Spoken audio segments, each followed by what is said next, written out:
நண்பர்களே, ஏற்கனவே நான் ஷார்ட்ஸில் ஆர்பிஎம் அண்ட் கீர் மாற்றுறது உங்களுக்கு நான் போட்டிருந்தேன். அதாவது யார் அதை கரெக்டாக சொன்னாங்களோ நான் அப்படி போட்டிருந்தேன். ஓட்டுநரா கண்டுபிடிங்கல அப்படின்னு போட்டிருந்தேன். ஆனால் நீங்கள் ஷார்ட்ஸில் அந்த கமெண்ட்ஸை பார்த்த உடனே நீங்கள் கண்டுபிடிச்சிருக்கலாம். பதில் நான் எல்லாருக்கும் போட்டிருக்கேன். எப்படி போட்டிருப்பேன்? தம்ஸ்அப்பு. இப்படி தம்ஸ்அப்பு போட்டு ஓகேன்னு போட்டிருந்தா அவங்க கரெக்டாக சொல்லியிருக்காங்கன்னு அர்த்தம். தம்ஸ்அப்பு போடாமல் நான் ஓகே போட்டிருந்தான்னா கொஞ்சம் அப்படி மாற்றமாக சொல்லியிருக்காங்கன்னு அர்த்தம். புரியுதா? கரெக்டானது என்னங்கிறத இந்த வீடியோவில் பாருங்க. இதுபடி தான் வண்டி ஓட்டணும். இதுபடி இருந்தால் மட்டும்தான் பொருள் சேதம் ஆகாது, நமக்கும் சேதம் இல்லை. நமக்கு சேதம் என்ன ஆகும்? கம்பெனி மூலமாக பிரச்சனை வரும்.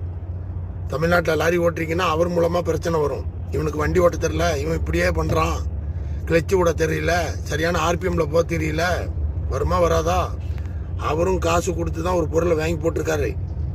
அந்த வண்டியை கண்ட மாதிரி ஓட்டுறதுக்கல்ல, சரியான ஓட்டுநர் கரெக்டான முறையில் பயின்று கரெக்டான முறையில் அது போடணும். நம்ம மனசாட்சிக்கு விரோதமாக கோபத்துலேயோ எதுவும் பண்ணிடக்கூடாது. அதுக்கும் நம்ம பதில் சொல்லணுங்கிறத மறந்துடாதீங்க. புரியுதா? என்ன கோபமோ சண்டையோ நம்ம கரெக்டாக இருக்கணும். புரியுதா? நம்ம கரெக்டாக இருந்தால் தான் அந்த வண்டி கரெக்டாக நம்ம யூஸ் பண்ண முடியும், கரெக்டாக போட்டு கொண்டு போக முடியும். அவருக்கும் சேதாரம் ஆயிடக்கூடாது, நமக்கும் ஆயிடக்கூடாது. வீடியோ பாருங்கள்.